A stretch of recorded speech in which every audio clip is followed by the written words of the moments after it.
Welcome dear viewers, welcome to our YouTube channel सवाल का knowledge. आज से हम स्टार्ट कर रहे हैं इंडियन पॉलिटी सीरीज के वीडियोस। इसमें हम पढ़ाएंगे भारतीय संविधान के सभी भाग एवं सभी अनुच्छेद, कौन अनुच्छेद कैसे जुड़ा और कैसे हटाया गया, इसके बारे में पूरी जानकारी आपको मिलेगी इंडियन पॉलिटी की इस क्लास में। तो आपने अगर हमारे चैनल को अब तक सब्सक्राइब नहीं किया है तो सब्सक्राइब कर लें और बेल आइकन दबा दें ताकि आपको रोज नोटिफिकेशन मिलता रहे डेली के क्लासेस का। तो आज हम पढ़ने वाले हैं इंडियन पॉलिटी। इंडियन पॉलिटी क्या है? इंडियन पॉलिटी है कि देश या राज्य का शासन चलाने के लिए जो किताब है उसे इंडियन पॉलिटी कहते हैं, जिसमें 22 भाग हैं और 395 अनुच्छेद हैं। इंडियन पॉलिटी 395 अनुच्छेद हैं और 22 भाग हैं। ठीक, तो आप जानते होंगे कि आईपीसी क्या होता है। आईपीसी होता है इंडियन पिनल कोड, यानी कि पुलिस आपको किसी जुर्म में कैसे गिरफ्तार कर सकती है, किस धारा के अनुसार, तो वो दिया गया है इंडियन पिनल कोड के अंतर्गत। तो हम इंडियन पिनल कोड अभी नहीं पढ़ रहे हैं, बाद में पढ़ेंगे इसको भी। और क्रिमिनल प्रोसीजर क्या होता है, सीआरपीसी क्या होती है,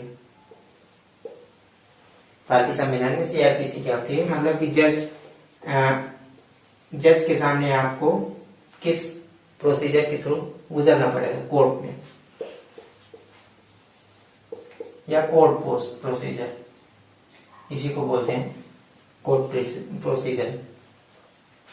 तो हम स्टार्ट करते हैं आज अपना जो 22 भाग है इंडियन कॉन्स्टिट्यूशन का। आप जानते हैं कि इंडियन कॉन्स्टिट्यूशन में 22 भाग हैं और 395 अनुच्छेद, 22 भाग 395 आर्टिकल। तो भाग 1 में क्या है? भाग 1 में है कि भारत राज्यों का संघ है।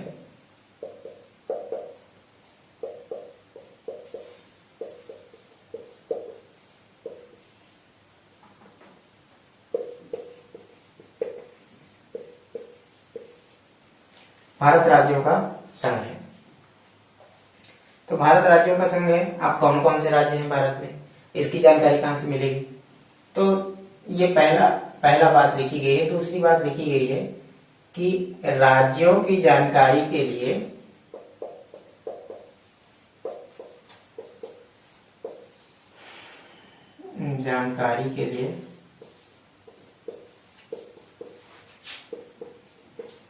अनुसूची 1 देखिए,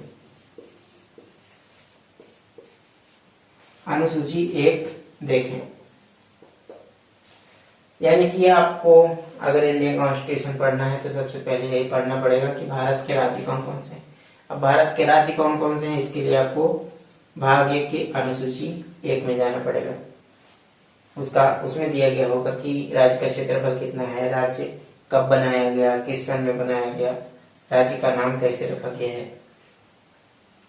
तो भारत के राज्यों में हर राज्य का झंडा अलग नहीं हो सकता, ठीक, क्योंकि भारत में राज्य यूनियन में है, फेडरेशन में नहीं, कॉन्फेडरल या फेडरल नहीं है।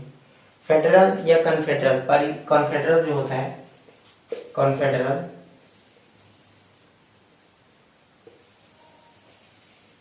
परिसंघ, ये बहुत पहले होता था कि कुछ राज्य में, मान लीजिए ये सारे राज्य हैं, तो ये सब थोड़ी थोड़ी शक्तियां एक बड़े राज्य को दे करके और अपना गवर्नेंस चलवाती थी, ठीक। तो इनमें से हर एक का झंडा अलग होता था, हर एक का कॉन्स्टिट्यूशन अलग होता था, और ये राज्य अगर इसके शासन से खुश नहीं होते तो अपनी सहमति बाहर निकाल लेते थे, ये अलग हो जाते थे। तो ये बहुत जल्दी टूट जाता था कन्फेडरल। तो जब कन्फेडरल बहुत जल्दी टूट जाता था तो एक और कल्पना आई फेडरल की। फेडरल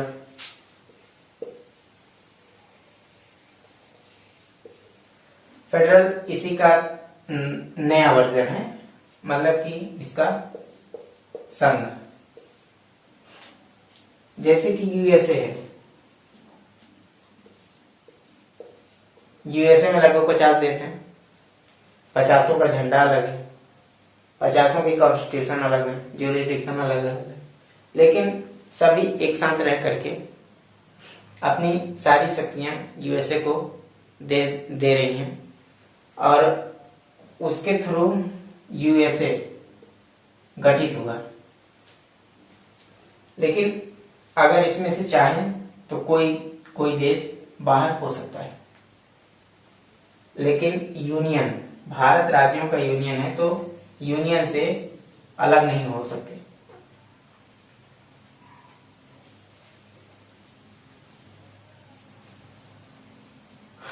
तो भारत राज्यों का संघ है।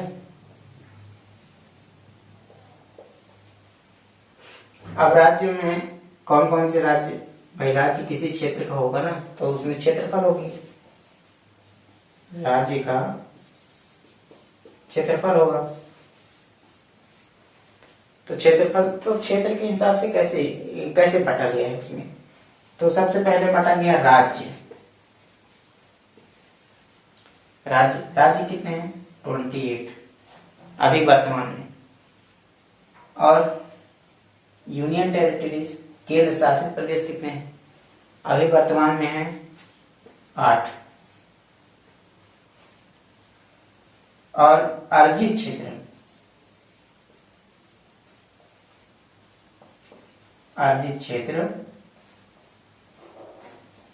अभी 0 है भारत के पास। अभी भारत ने किसी पर हमला करके उसको अपना गुलाम नहीं बनाया है, तो हम अभी लिखते हैं कि अर्जित क्षेत्र हमारे पास 0 है। लेकिन हाँ, हमारे पास 28 राज्य हैं और 8 यूनियन टेरिटरीज, मतलब कि केंद्र शासित प्रदेश हैं। पहले केंद्र शासित प्रदेश 7 थे। अभी जम्मू कश्मीर से आर्टिकल 370 हटने के बाद आर्टिकल 370 के साथ 35A भी हटा है, जिस कारण से राज्य 29 से 28 हो गए और यूनियन टेरिटरीज 8 हो गए।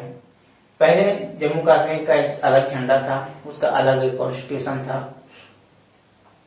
लेकिन भारत में ये कहा गया कि भारत राज्यों का संघ है, तो राज्यों का कोई अलग से झंडा नहीं होगा, कोई भी अलग कॉन्स्टिट्यूशन नहीं होगा। जो भारत कॉन्स्टिट्यूशन होगा, जो भारत का झंडा होगा, वही हर राज्य पर अप्लाई होगा। तो जिस कारण से ये जम्मू कश्मीर का जो अलग झंडा, अलग कॉन्स्टिट्यूशन वाला नियम था, उसको खारिज कर दिया गया और आर्टिकल 370 हटा दिया गया।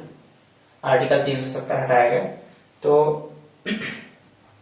आर्टिकल 370 क्या है, इसके बारे में हम पढ़ेंगे जब आगे आर्टिकल पढ़ते जाएंगे। तो अभी हम आर्टिकल 1 पढ़े हैं। अभी हमने क्या पढ़ा है? आर्टिकल 1 भारत राज्यों का संघ है, ठीक। तो और राज्यों की जानकारी अनुसूची 1 में रखी गई है। तो फिर बताया गया कि राज्यों की जानकारी अनुसूची 1 में है, तो राज्यों का क्षेत्रफल क्या होगा? तो राज्यों का क्षेत्रफल इस हिसाब से बांटा गया था। 28 राज्य हैं। अभी तो जैसे कि जम्मू कश्मीर, पंजाब, हरियाणा, हिमाचल प्रदेश, ये सब राज्य हैं। मध्य प्रदेश, उत्तर प्रदेश, बिहार, झारखंड, अरुणाचल प्रदेश, महाराष्ट्र, तेलंगाना, तमिलनाडु, ये सब राज्य हैं। यूनियन टेरिटरी जैसे लक्षद्वीप, चंडीगढ़, जम्मू कश्मीर, इस तरह के यूनियन टेरिटरीज 8 है। तो अब हम पढ़ते हैं कि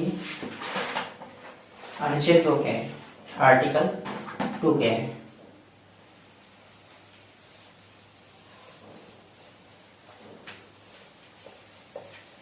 आर्टिकल 2 कहता है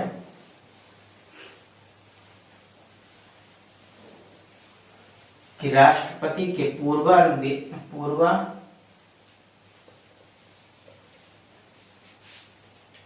राष्ट्रपति को पूर्व में सूचना दे करके, पहले से राष्ट्रपति को सूचना दे दो, एक खत लिख करके कि हम बाहर के विदेशी राज्यों को मिलाने जा रहे हैं। तो राष्ट्रपति के पूर्व सूचना से सांसद, जो असेंबली में सांसद बैठे होते हैं, वो सांसद किसी भी विदेशी राज्य या देश को उसकी सहमति से भारतीय राज्यों के साथ मिला सकते हैं।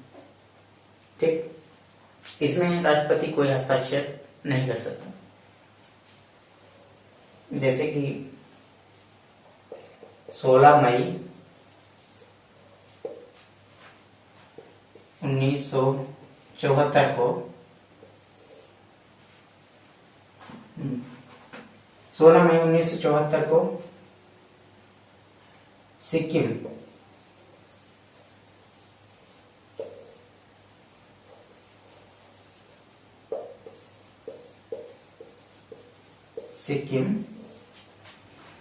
सिक्किम भारत का सह राज्य बना था। किस जरिए? जब चीन और तिब्बत का विवाद हुआ 1959 में, 1959 में चाइना और तिब्बत का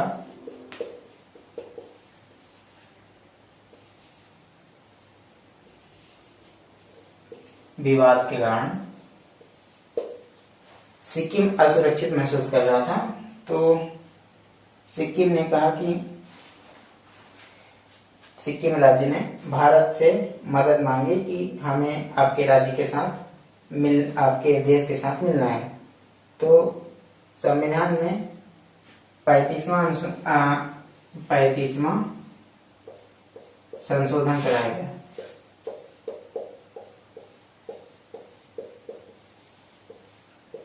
35वें संशोधन के जरिए एक जो आर्टिकल 2 है कि सांसद किसी भी विदेशी राज्य या देश को भारत में मिला सकती है राष्ट्रपति को सूचना दे करके। तो इसमें आर्टिकल 2A बनाया गया, एक और आर्टिकल जोड़ा गया, आर्टिकल 2A, जिसमें कहा गया कि सिक्किम पहले सह राज्य बनेगा, मतलब कि भारत के साथ जुड़कर देखेगा कि भारत का ठीक ठाक है कि नहीं राज्यों के प्रति रवैया। इसके बाद फिर 36वां संशोधन हुआ। 36वां संशोधन हुआ तो भारत का 22वां राज्य बना सिक्किम। इसके जरिए सह राज्य बना था। आर्टिकल 2A के जरिए सह राज्य बना, यानी कि राज्य की दर्जा मिल गई थी उसे, लेकिन ज्यूरिसडिक्शन उस पर ज्यादा थोपा नहीं गया था।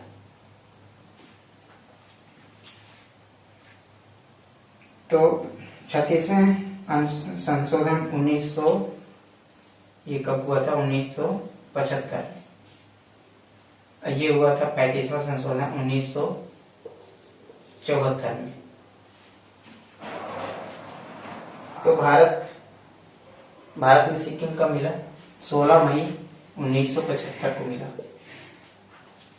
ये डेट आप करेक्ट कर लीजिएगा। 16 मई 1975 को सिक्किम भारत का सह राज्य बना। सॉरी, सह राज्य के साथ, सह राज्य तो पहले बन गया, राज्य बन गया। अब पढ़ते हैं आर्टिकल 3 क्या है। तो आप लोग समझे कि विदेशी राज्य वो कैसे मिलाया जाता है।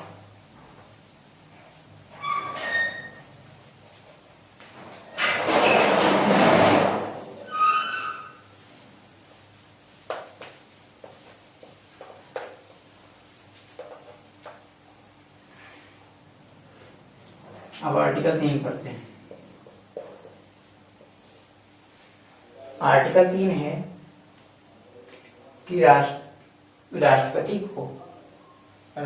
को अनुमति दे करके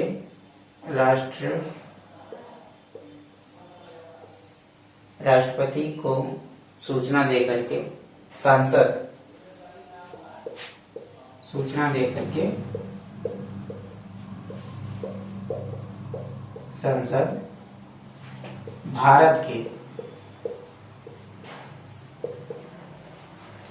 भारत के किसी भी राज्य का नाम, क्षेत्रफल, उसकी सीमा बदल सकते हैं। ठीक, राष्ट्रपति को सिर्फ सूचना देकर के। राष्ट्रपति इसमें बाध्य है। क्यों बाध्य है बताएंगे बाद में। राष्ट्रपति को सूचना देकर भारत के किसी भी राज्य को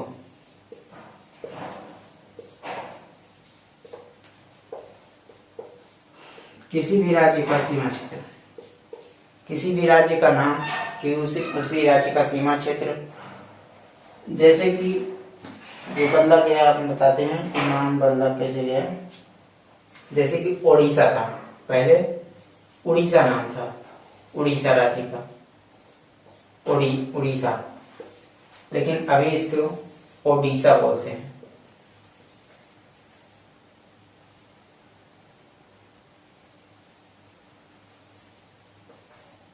ओडिशा कहते हैं, नाम बदल गए। जैसे कि अभी हमारे मुख्यमंत्री उत्तर प्रदेश के योगी आदित्यनाथ, इन्होंने बहुत सारे शहरों के नाम बदले हैं। जैसे कि इलाहाबाद था पहले, उसका नाम प्रयागराज कर दिया, और फैजाबाद उसका नाम अयोध्या जी कर दिया। तो नाम बदलने के लिए सांसद कर सकती है राष्ट्रपति को सूचना देकर के। ठीक, तो जैसे कि पहले की मध्य प्रदेश छत्तीसगढ़ से जैसे अलग हुआ, इसी के जरिए एमपी हुआ छत्तीसगढ़ से अलग 1 नवंबर 2000 को। 1 नवंबर 2000 को मध्य प्रदेश छत्तीसगढ़ से अलग हुआ, इसी के जरिए आर्टिकल 3 के जरिए। और यूपी उत्तराखंड से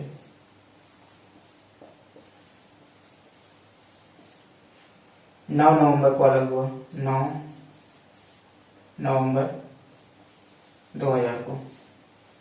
इस साल बहुत सारे चीजों के नाम टूटे थे, और बिहार झारखंड से टूटा।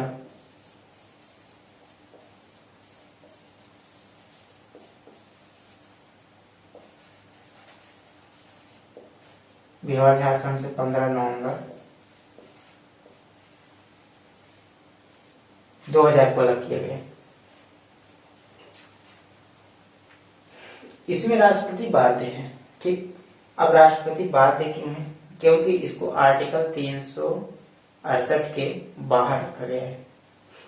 यानी राष्ट्रपति इसमें कोई दखलंदाजी नहीं करता। अगर दखलंदाजी करता है तो राष्ट्रपति पर महाभियोग लग जाएगा।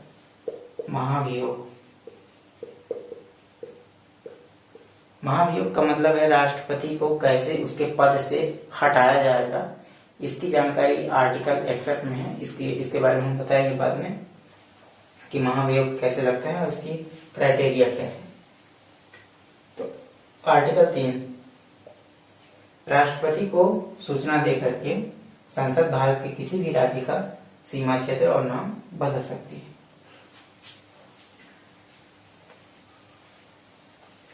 अब हम देखते हैं आर्टिकल 4। आर्टिकल 4 हमने बताया अभी, उसमें कुछ नहीं है कि आर्टिकल 3 और 2, आर्टिकल 2 और 3 इन दोनों को आर्टिकल 368 से बाहर रखा गया है। आर्टिकल 4 कहता है कि आर्टिकल 2 व आर्टिकल 3 को आर्टिकल 368 से बाहर रखा जाए।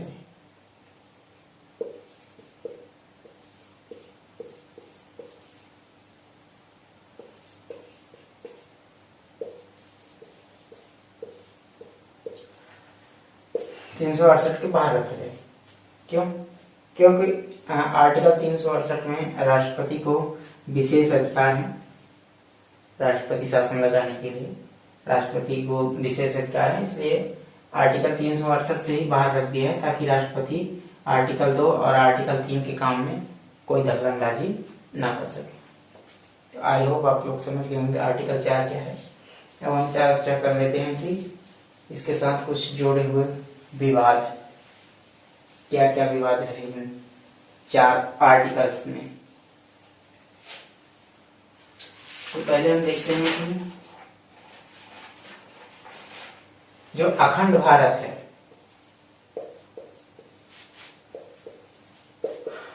अखंड भारत, इसका विभाजन कैसे हुआ?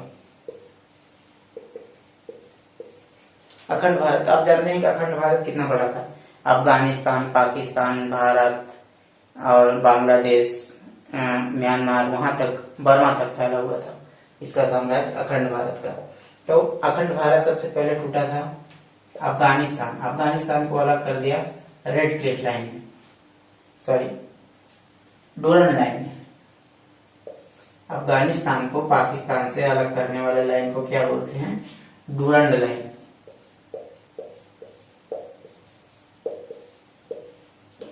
ये अलग कब हुआ था? 1893 में,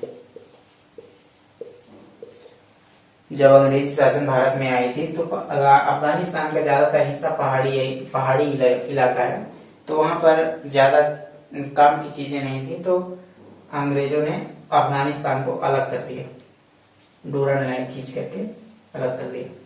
और पाकिस्तान और भारत थे साथ में। फिर अब जब डूरन लाइन खींच दी गई तो अफगानिस्तान और पाकिस्तान के बीच रिश्ता भी कटने लगा, जिसका असर आज भी देखने को मिलता है। और ये डूरन लाइन, इस डूरन के नाम पर एक डूरन फुटबॉल कप है।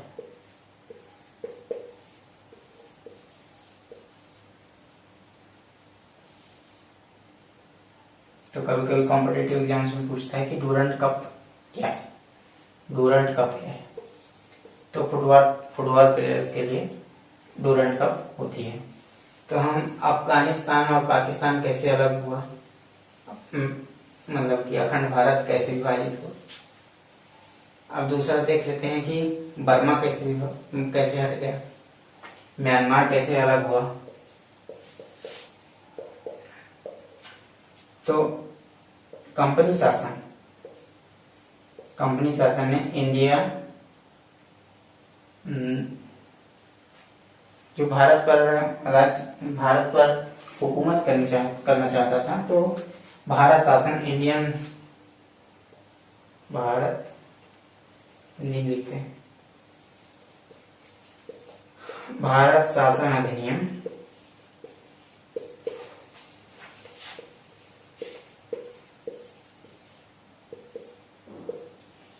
1935, इसके जरिए म्यांमार टूट गया। जो इधर ये भारत, तो इधर म्यांमार होता है, छोटा सा ये भारत का इधर हिस्सा है, इधर बांग्लादेश है। तो म्यांमार टूट गया यहाँ से, 1935 में अलग हो गया।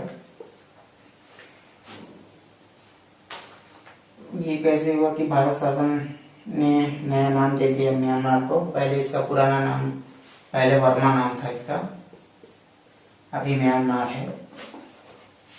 फिर 1947 में जब भारत आजाद होने की कगार पर था, आजाद होना चाहता था, तो अंग्रेज क्या करें कि हमें बांट कर चले गए, हिंदू मुस्लिम में लड़ाई करा दी और बांट दिया अलग अलग में।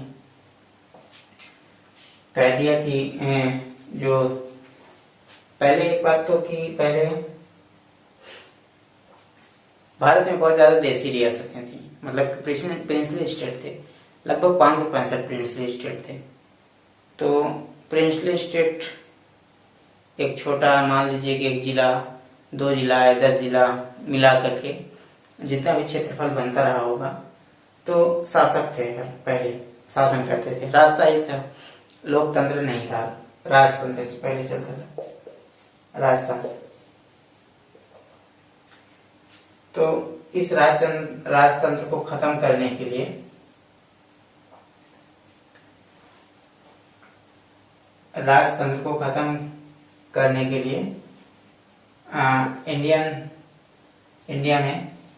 इंडियन कॉन्स्टिट्यूशन के जरिए लोकतंत्र लाया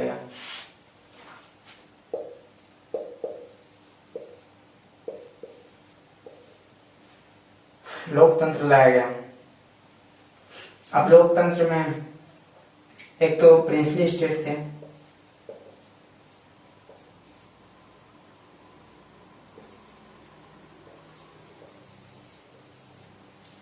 और एक तरफ थे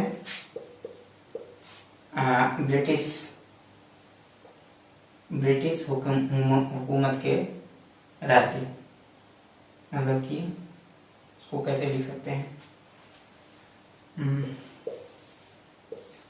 ब्रिटिश गवर्नेंस स्टेट। ठीक, तो प्रिंसली स्टेट थे 565 और ये समथिंग कुछ थे, लगभग 2 या 300 के लगभग थे ब्रिटिश गवर्नमेंट स्टेट। छोटे छोटे जगह थे, छोटे छोटे केंद्र बनाए थे उन्होंने, ज्यादा नहीं।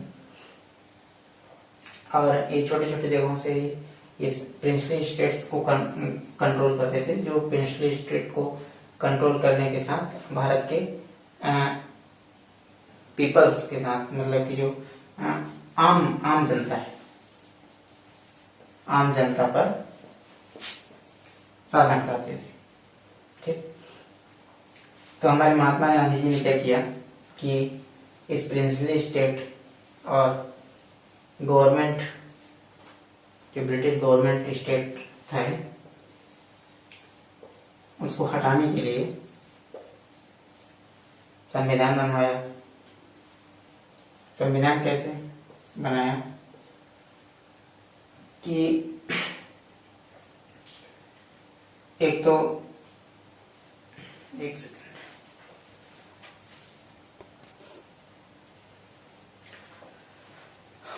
Sorry for the interruption, let's continue.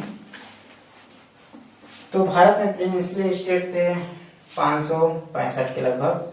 ठीक, तो इंडियन इंडिपेंडेंस एक्ट 1947, ये जो ब्रिटिश पार्लियामेंट में पारित हुई थी, उसमें कहा गया था कि जो भी राज्य अपना अलग देश बनाना चाहते हैं तो बना सकते हैं। ठीक, तो पाकिस्तान के लिए मोहम्मद अली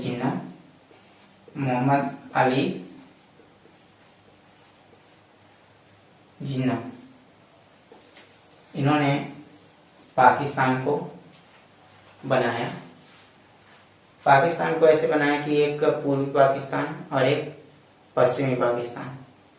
जो आज पश्चिमी पाकिस्तान पाकिस्तान है और पूर्वी पाकिस्तान आज बांग्लादेश के नाम से जाना जाता है। तो ये तो अलग बात हो गई कि राज्य अपना चाहें तो अलग से कोई देश बना सकते हैं, ठीक, उस समय पर। लेकिन बात यह था कि अगर जो देश ना बनाना चाहता हो वो किसके साथ जाएगा? जो देश ना बनाना चाहता हो किसके साथ जाएगा? वो जाएगा इंडिया के साथ या पाकिस्तान के साथ। या तो इंडिया के साथ जाएगा या पाकिस्तान के साथ।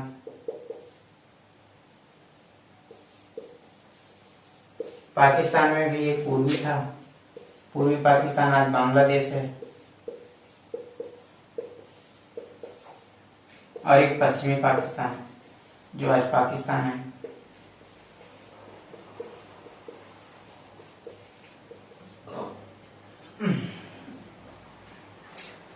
तो जो ये प्रिंसली स्टेट थे,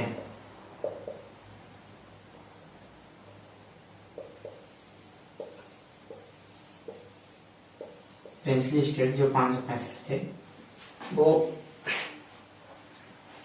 या तो इंडिया के साथ जाएंगे या पाकिस्तान के साथ जाएंगे। तो पाकिस्तान कितने,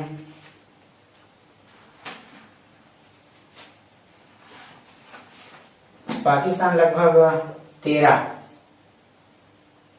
13 रियासतों को मिला करके, जो प्रिंसली स्टेट थे, 13 प्रिंसली स्टेट को मिला करके पश्चिमी पाकिस्तान बना।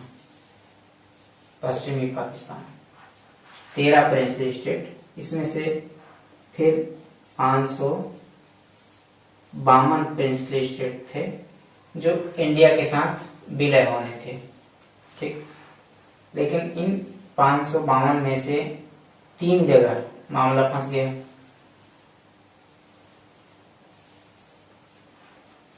3 जगह मामला फंस गया। पहला हैदराबाद में, दूसरा जूनागढ़ में, और तीसरा जम्मू और कश्मीर में। 3 जगह मामला फंस गया कि हम भारत में, ये हैदराबाद बोल रहा है कि हम अपना अलग से देश बनाएंगे। अब भारत के बीच में है तो अलग से देश कहाँ बनाएगा। तो क्या किया कि सरदार वल्लभ भाई पटेल थोड़ा सा हटाया उनको कि भाई तुम बीच में कहाँ से देश बनाओगे, भारत में मिल जाओ। तो हैदराबाद में पोलो ऑपरेशन के थ्रू यहाँ पर थोड़ी सी हलचल कराएगी जनता में, मतलब कि लूटपाट, मारपीट, हत्या, जिसके जरिए फिर हैदराबाद भारत में मिल गया। जूनागढ़ का मामला निपटाने का टाइम आया। तो जूनागढ़ का राजा जो था मुस्लिम था, राजा, यहाँ का राजा मुस्लिम था, मुस्लिम शासक था। तो सोचता था कि मैं पाकिस्तान के साथ जाऊंगा। तो लेकिन जो जनता थी, जनता हिंदू थी, तो जनता ने विद्रोह कर दिया कि हम मुस्लिम शासक के अंडर नहीं रहेंगे, और राजा पर चढ़ाई करने लगे। तो राजा क्या किया, भाग गया पाकिस्तान। तो ये वाला भी मामला से हट गया। लेकिन जम्मू कश्मीर में मामला फंस गया है। इसके राजा थे हरि सिंह, राजा हरि सिंह हिंदू राजा थे, लेकिन जम्मू कश्मीर में जनता जो थी वो मुस्लिम थी। जनता मुस्लिम थी। तो उस समय क्या हुआ कि जो मोहम्मद अली जिन्ना थे, साम्राज्य के भूखे थे कि थोड़ा और राज्य मिल जाए, थोड़ा और क्षेत्रफल मिल जाए, कुछ और मिल जाए। तो उन्होंने सोचा कि जम्मू कश्मीर में राजा हिंदू है तो उसे हटा देते हैं और मुस्लिम जनता हमारे साथ तो हो ही जाएगी, मुस्लिम कंट्री है। तो क्या किया कि वहां से 10,000 सैनिक पाकिस्तान से कश्मीर में घुसा दिए। जब 10,000 सैनिक कश्मीर को घेर लिए तो राजा हरि सिंह ने क्या किया कि 26 अक्टूबर, यहाँ पर लिखते हैं,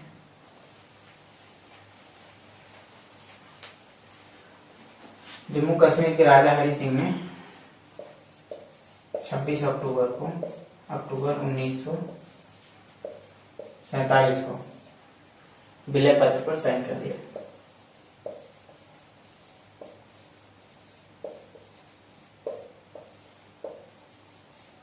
विलय पत्र पर साइन करके भारत का अंग बन गया।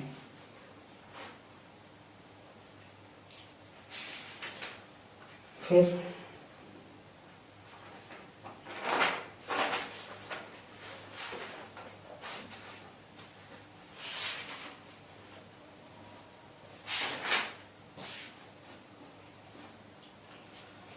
जो 3 लोग थे वो बहुत इंपॉर्टेंट हैं। सरदार वल्लभ भाई पटेल, हिंदी से लिखते हैं सरदार वल्लभ भाई पटेल,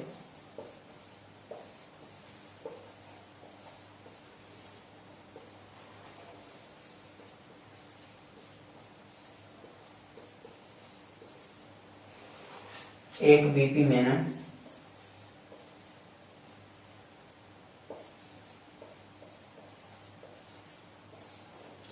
और एक लॉर्ड माउंटबेटन।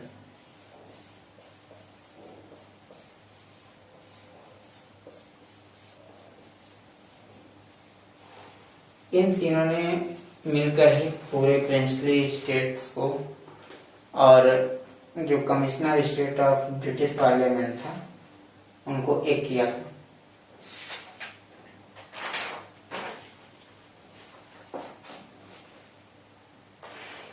तो भारत के राज्यों का पुनर्गठन फिर कैसे हुआ? जैसे कि स्टेट तो सभी मिल गए थे भारत में, तो भारत के राज्यों का पुनर्गठन जो था वो कैसे हुआ? State reorganisation.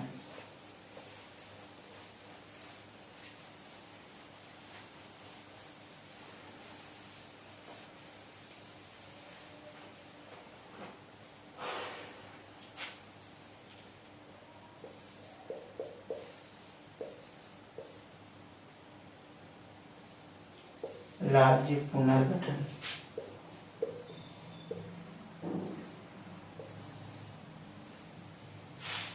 सबसे पहले आयोग का गठन किया गया एस्केधर आयोग।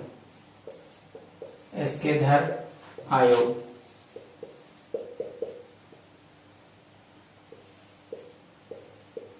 जब ये आयोग गठित किया गया था, ये आयोग गठित किया गया था 1948 में। 1948 में यह आयोग गठित किया गया था। तो इस टाइम पर जनता की मांग थी, ये थी कि हम भाषाई आधार पर राज्यों का गठन कराएंगे। तो एस्केधर ने रिपोर्ट जारी किया कि नहीं, हम भाषा के आधार पर राज्यों का पुनर्गठन नहीं करने देंगे। उसी साल दूसरा एक आयोग गठित हुआ, वो था जेवीपी आयोग। जेवीपी आयोग क्या है? जवाहरलाल नेहरू, वल्लभ भाई पटेल और पट्टाभी सीतारामैया, इन तीनों का एक समिति बनाएगी। ये भी 1948 में ही। तो इसने भी भाषाई राज्यों का विरोध किया। भाषाई आधार पर राज्यों का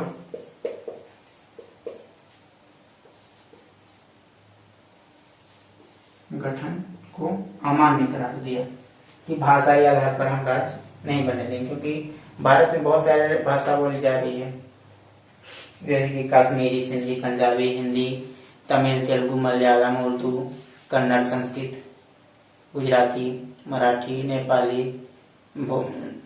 केनकड़ी, मणिपुरी, मैथिली, बोडो, डोगरी, मैथिली, संथाली, बहुत सारी भाषाएं हैं। तो भाषाई आधार पर राज्यों का गठन करने के लिए ये दोनों आयोग ने मना कर दिया।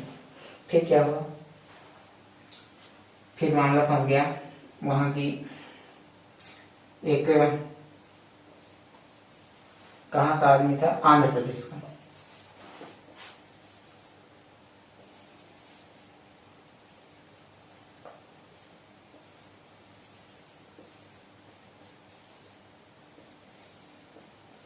आंध्र प्रदेश का आदमी पेट्टू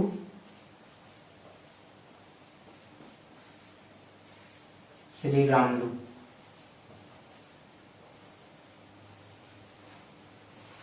ये आदमी 56 दिन तक भूख हड़ताल में बैठ गया। 56 दिन के लिए भूख हड़ताल में बैठ गया, इसके बाद मर गया। तो जवाहरलाल नेहरू को बड़ी चोट लगी कि क्या करें, इस आदमी ने भूख हड़ताल में बैठ करके ये चाहता था कि भाषाई आधार पर ही राज्यों का गठन हो, क्योंकि उसका मानना था कि जो मैं रह रहा हूँ वो मद्रास में रह रहा हूँ। कहाँ पर था कि नहीं, हम आंध्र प्रदेश में नहीं रहेंगे, क्योंकि मद्रास के निचले भाग में तेलुगु बोली जाती है और हम तमिल हैं और तेलुगु बोली जा रही है। सॉरी, क्या है इसमें समझ नहीं है मेरे को, क्योंकि मद्रास के निचले भाग में तमिल बोली जा रही है और हम तेलुगु भाषी हैं। तो हमें आंध्र प्रदेश चाहिए। आंध्र प्रदेश एक भाषाई राज्य है, पहला भाषाई राज्य है, पहला गठित भाषाई राज्य है।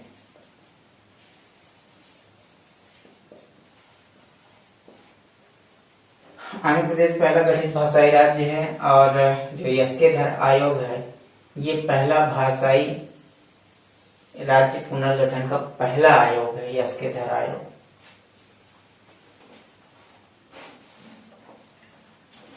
उसके बाद जब ये पेट्टू श्रीरामुलु का डेथ हो गया तो एक नया आयोग का गठन किया गया, क्योंकि इनके मरने के बाद सभी राज्य, जब ये आंध्र प्रदेश बना दिया गया, आंध्र प्रदेश के बनने के बाद सभी राज्य मांग करने लगे कि हमें भी भाषा के आधार पर बांटो। जैसे कि गुजरात में बोलने वाले को गुजराती, महाराष्ट्र में बोलने वाले को मराठी, इस तरह से बांटो। तब क्या हुआ कि एक और आयोग का गठन किया गया। उस आयोग का नाम था फजल अली आयोग। फजल अली आयोग लिखते हैं यहाँ पर, फजल अली आयोग। ये गठित हुआ था 1953 में। इसमें 3 सदस्य थे और इन्होंने अपना रिपोर्ट दिया 1956 में। तो रिपोर्ट 1956 में दिया, जबकि गठन 1953 में हुआ था। ठीक, तो इसमें गठन क्या हो, मतलब काम क्या किया, इसमें कार्य क्या किया, इन्होंने भाषा के आधार पर राज्यों को बांट दिया, भाषा के आधार पर। लेकिन एक शर्त रखी कि कोई भी आदमी, कोई भी जो नागरिक है भारत का, वो ऐसा नहीं होगा कि अगर गुजराती बोल रहा है तो महाराष्ट्र में नहीं रह सकता, या फिर मध्य प्रदेश में नहीं रह सकता, या तमिलनाडु में नहीं रह सकता। अगर तमिलनाडु में तमिल बोला जा रहा है तो ऐसा नहीं है कि वो महाराष्ट्र में नहीं रह सकता, गुजरात में नहीं रह सकता। ऐसा नहीं होना चाहिए। इस बात का विरोध किया और राज्यों को उनके भाषाई आधार के नाम पर गठित कर दिया। तब अब गठित कर दिया, ठीक, भाषाई आधार पर, तो राज्यों का क्षेत्रफल बदल गया, नाम बदल गया। तो अब बदल गया, ये कौन मानेगा? फजल अली आयोग ने जो रिपोर्ट दी इस आयोग ने, तो इस रिपोर्ट को कहीं ना कहीं तो दर्ज करना है ना, कि रिपोर्ट दिया और खत्म, ऐसा तो नहीं है। तो भाई जनता क्यों मानेगी किसी आयोग के फैसले को, जब तक संविधान में संशोधन नहीं होगा। तो 7वां संशोधन किया गया, 7वां संशोधन, 7th अमेंडमेंट। 7वें संशोधन में कब हुआ?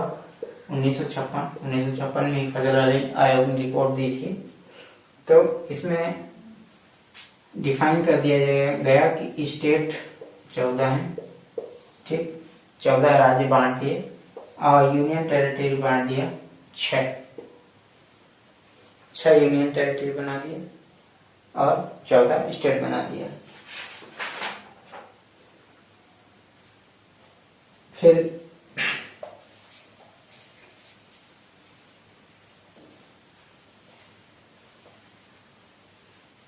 एक जगह पंजाब, जो पेप्सू है,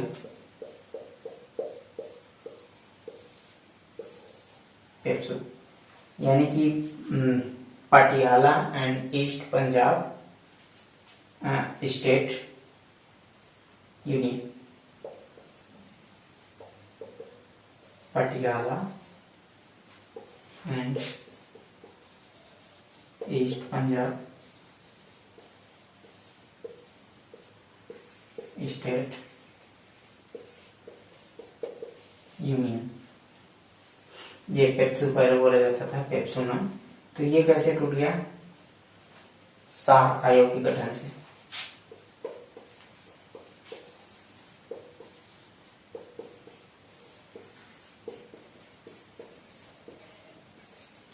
शाह आयोग का गठन हुआ 1966 में। 1966 में गठन हुआ शाह आयोग का। इस आयोग ने पंजाब को, पेप्सू को 4 भागों में बांट दिया। 4-5 भागों में। पहाड़ी एरिया को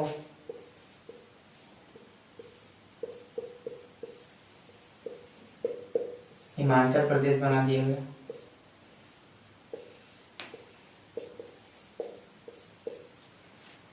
जहां पर हिंदी बोली जा रही थी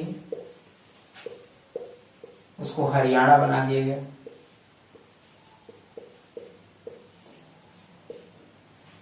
और जहां पर पंजाबी बोली जा रही थी उसको पंजाब बना दिया।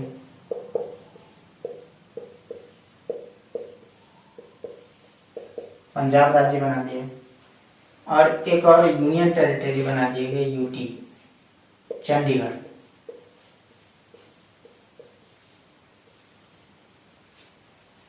तो इस तरह सहाय आयोग ने पेप्सो को फटा। तो आई होप आप लोग आज इंडियन पॉलिटी भाग 1 समझ लिए होंगे। इंडियन पॉलिटी भाग 1 में 1 से 4 आर्टिकल हैं। पहला आर्टिकल में लिखा गया है कि भारत राज्यों का संघ है। दूसरे आर्टिकल में लिखा गया है कि सांसद राष्ट्रपति की पूर्वानुमति से भारत के विदेशी, मतलब कि भारत के पड़ोस के आसपास या विदेशी राज्य या फिर देश को भारत में मिला सकता है। तीसरा कहता है आर्टिकल कि जो सांसद है वो राष्ट्रपति की पूर्वानुमति से भारत के किसी भी राज्य का क्षेत्रफल, नाम एवं उसकी सीमा में परिवर्तन कर सकती है। इसके लिए राष्ट्रपति बाध्य होगा।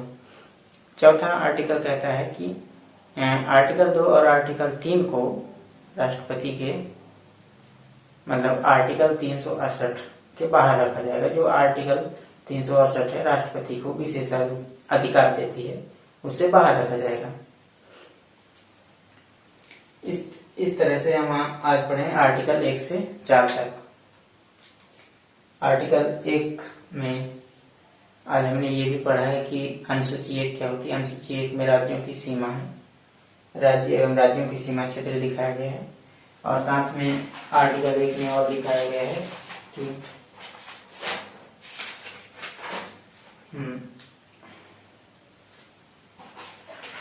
अर्जित क्षेत्र और स्टेट कितने हैं, यूनियन टेरिटरीज कितने हैं, ये भी हमने पढ़ा है। और साथ में अगर हमने अनुसूची आर्टिकल 2 और आर्टिकल 3 में अगर हमने चेंजेस किए हैं, मतलब आर्टिकल 2 और आर्टिकल 3 का प्रयोग किया है, तो हम आर्टिकल 1 के अनुसूची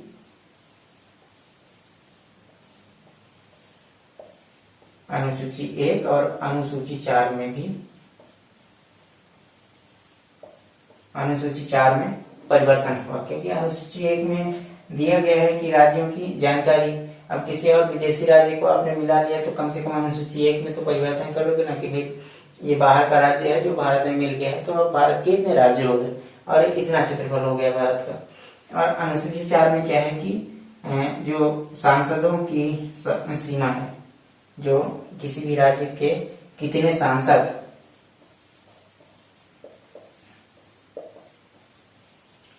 सांसद खड़े होंगे उस राज्य से, उसकी जानकारी अनुसूची 4 में है। तो अगर किसी भी राज्य का सीमा क्षेत्र, नाम वगैरह बदल रहे हैं तो अनुसूची 1 और 4 में परिवर्तन होगा। तो आई होप आप लोग आज का ये क्लास समझ गए होंगे। अगर आपके कोई सवाल है तो कमेंट बॉक्स में हमें सवाल टाइप करके भेजिएगा और हमारे चैनल सवाल द नॉलेज को सब्सक्राइब कर लीजिए। Thank you.